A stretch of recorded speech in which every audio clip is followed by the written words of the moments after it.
more than 30 years of experience, Dr. John Fung is a renowned leader in the field of organ transplantation, including liver, kidney, pancreas, islet, and intestinal transplantation. Dr. Fung's dedication to innovation and delivering the highest level of patient care is recognized through his consistent appearance on the America's Top Doctors and Best Doctors in America list.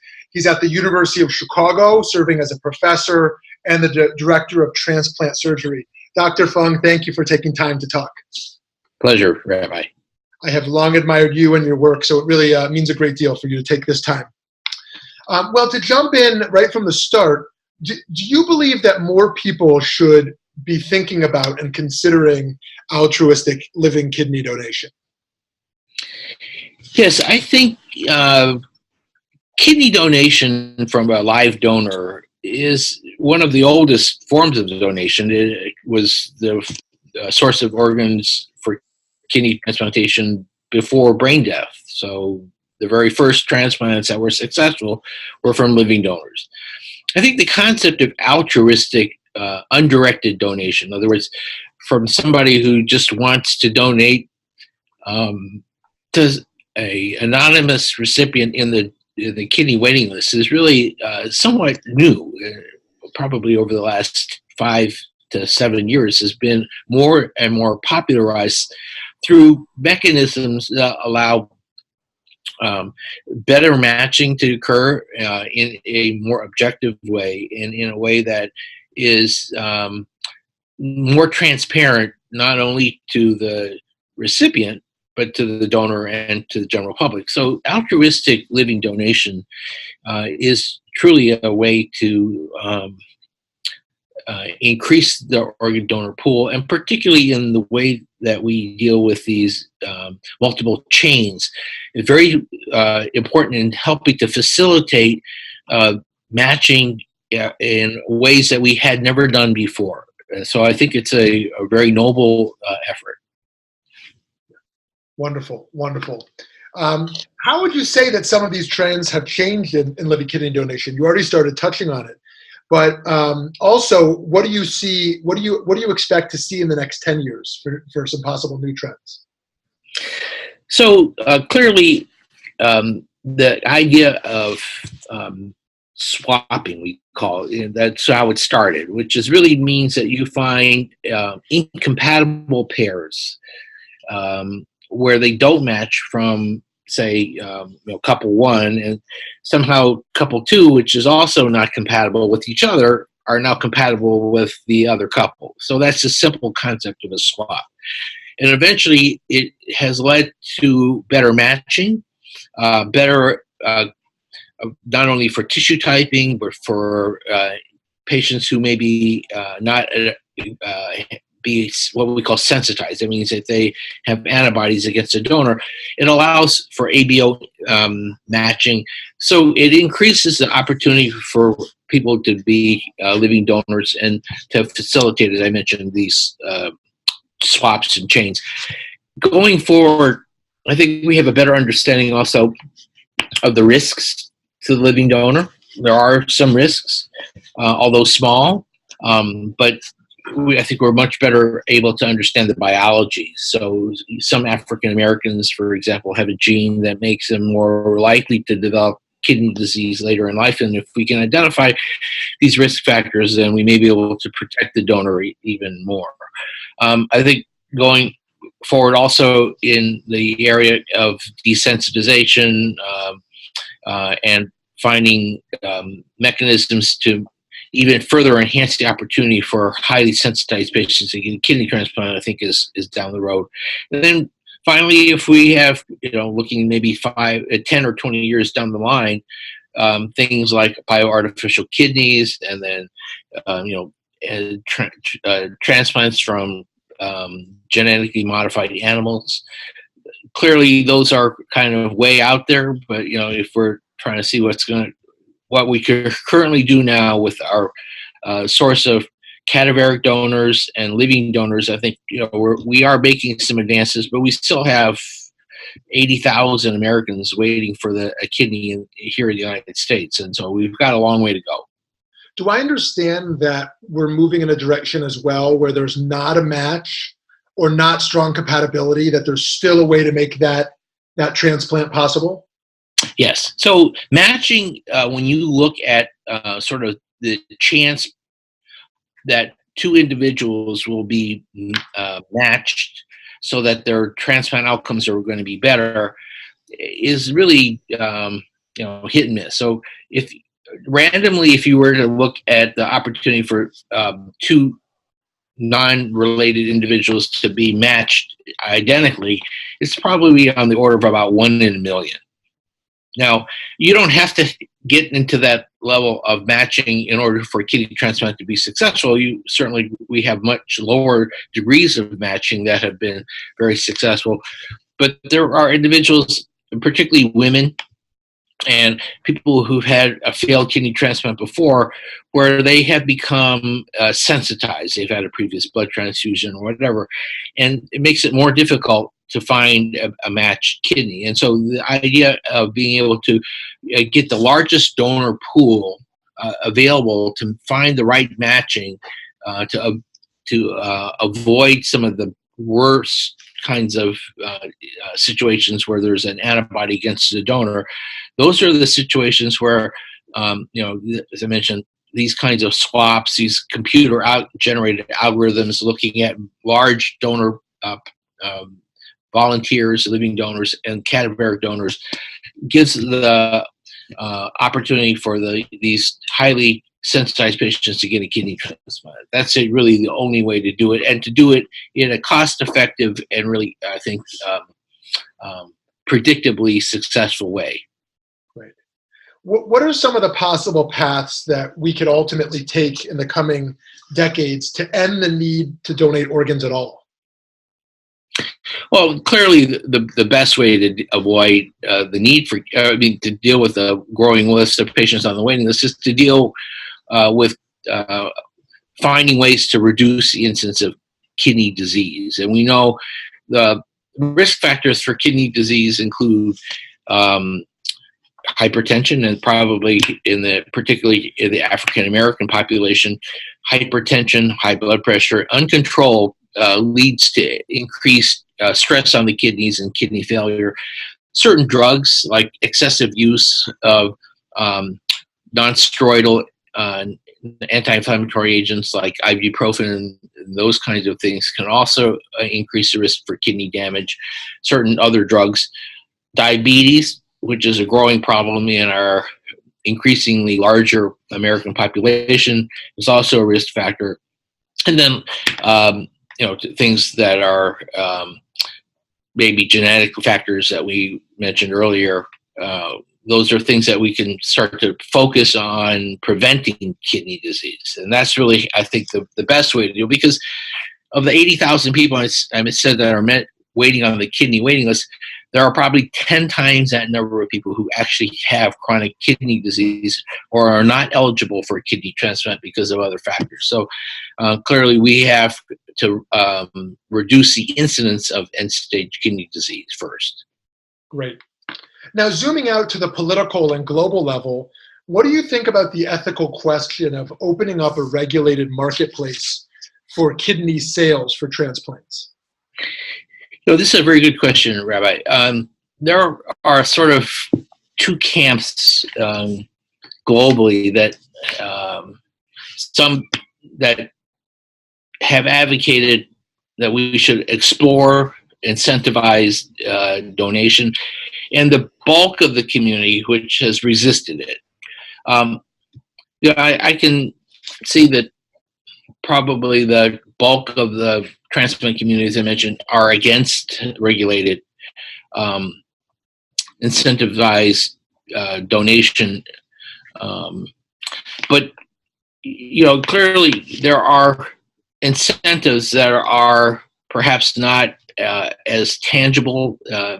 These can be things like providing, prolonged health care insurance for donors, sort of other benefits that may not be equivalent to cash. But societies that have had incentivized organ donation have found that there have been ethical dilemmas that have been generated. And if you think about that kind of market, you're going to have a population that are wealthy, that are going to take advantage of the situation, and those that are less economically fortunate are going to be the ones that are brokering their kidneys for these incentives. So I think while I think you could conceptually come up with a system which on the surface looks not as commercialized as you might not want a transplant to be, the problem is that these systems tend to become unregulated, and other breaches in ethics come into play. So just in general, I think there are a lot of challenges to have organ sales or incentivize organ donation. And at least at this point, I don't think we have to, because we have not really exhausted all the opportunities that we have for both deceased donation as well as living donation. Okay, so is the thinking in the transplant community, where the bulk would be opposed, that the exploitation of the donor matters more than the potential to save life? Is that rooted in an ethic that do no harm is kind of principle number one? Yes, I think that's exactly the way you're saying it, particularly in living donation. Yeah. The donor safety always is the primal and the primary driving thought when it comes to organ donation and organ transplantation. In the deceased donor situation, which makes up the bulk of the transplants in the United States, particularly for life-saving organs like heart, liver, lungs, that issue is not as germane in terms of obviously the organ donors are deceased, but we still have issues that we want to do in terms of making sure that the donor wishes are carried out, family wishes are also respected to some extent, that it doesn't negate the organ donor's or original desire. But when it comes to living donors, the primal directive is do no harm. Great. So obviously, with cadaveric donation, there's all kinds of opportunities. But can you walk us through briefly what are some of the other living donation opportunities, which organs we're talking about, and whether or not to what extent you recommend those?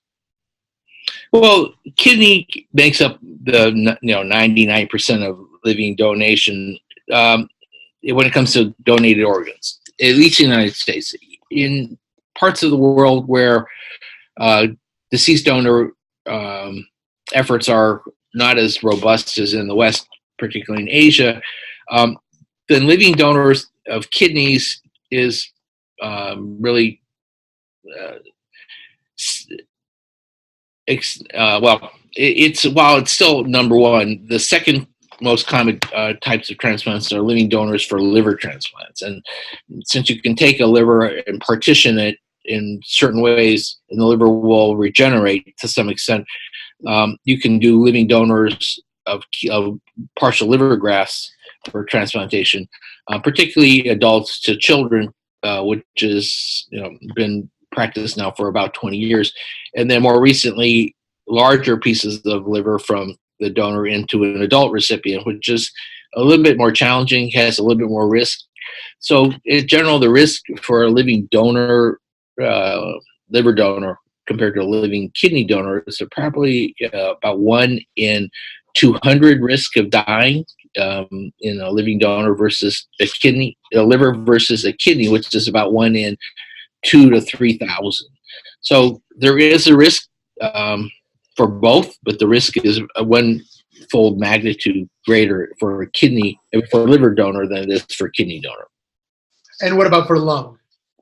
That's really kind of fallen out of favor. There have been living donor lung transplants that have been done in the past. Generally, the amount of lung that you can remove from a donor is insufficient for one recipient. Crazy enough, you may actually have to have 2 donors for one recipient, which means he potentially has used to say have the potential for 300% more mortality. So it's not practiced, and really lungs in the United States and most parts of the world are not optimally utilized. There are many more lungs that are being discarded than they are being transplanted. Okay. So my last two questions relevant to the Jewish conversation on cadaveric donation. The first is that when one decides if they want to donate organs after the cessation of heartbeat, defining death then, or at the death of the brainstem, of course, with cessation of heartbeat, there won't be much left.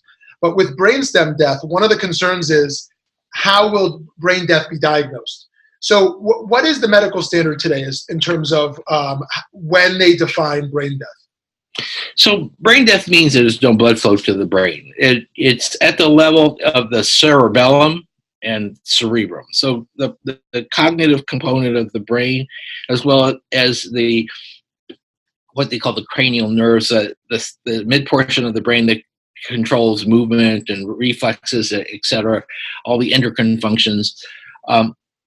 No blood flow to that part of your body, of your brain, is tantamount to brain death. And that means that there's impossibly for that person to be weaned off of the ventilator or life support with any chance of physiologic function. In other words, once you remove the ventilator, there's no way that the donor is going to breathe on their own and will eventually die. Without the endocrine component of it, your body will slowly wither away. So if the brainstem is alive or still has blood, I mean, you can still, that donor, the body would have no cognitive function, but, still potentially could breathe on that person on their own. That's not brain death. And that's not, when we do the cranial reflexes and we do these blood flow studies of the brain, et cetera, that's not equal to brain death. But when we talk about brain death, all of those functions are gone. Okay, so when obviously you can't return from brain death. So when Right. these stories pop up in the news every day of someone returning from brain death, does that just mean it was misdiagnosed? Yes, absolutely. Okay. So to be really stringent about declaring brain death, you have to have all these criteria to met. In other words, the donor or that's being evaluated cannot have had any type of sedative in the past 24 hours, 48 hours. They can't have any detectable levels. They have to be warmed to body temperature, normal body temperature, because hypothermia can sometimes also suppress brain function. Lots of different criteria. And then neurologic exams and or radiologic exams within a given period of time, usually 24 hours apart, with or without EEG monitoring, whatever it takes to define brain death. So if you read these stories, it could be because that person was, for example, hypothermic and had no reflexes when they were cold, but then when the body warmed up, the brain was circulating, blood was getting back to the brain. Then that donor, neurologic functions could return to some extent. These kinds of stories that you read about, there's always a lack of really good understanding of what the situation was that caused that misdiagnosis to occur. Great. So my last question is, Jewish law has been strongly in favor of donating to directly save life. And the question of donating to research, donating one's body to medical research, has in some limited cases in Jewish law been permitted where the body afterwards could be buried. This comes up in Israel.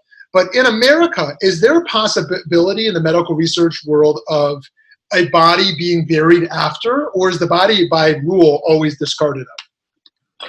Well, so for example, if we don't do this much in terms of like the anatomy labs where you have bodies donated for dissection and teaching, but I can tell you, those bodies for research or teaching in any academic institution are treated as if they're recently deceased, and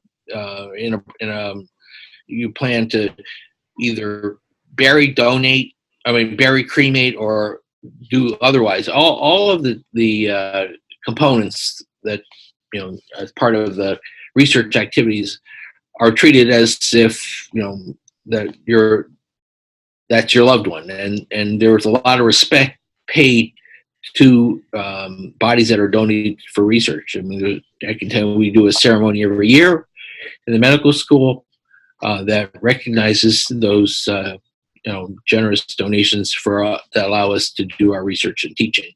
I don't know the details about if the bodies that are requested to go to be buried in a grave, how they actually transfer that. But somebody could make that request, and that could be honored. Okay. Yes, that can be honored. Exactly. Right. Okay, Dr. Fung, thank you so much for your time. You are doing the most amazing work in the world. I'm a huge fan. Oh, thank you, Rabbi Shmuly. And I have to admit, I tell the audience, I'm really impressed with your support of organ donation and your own personal travels through that donation process. It's really very impressive. Thank you. Good luck. Thank you. Thank you so much. All the best to you.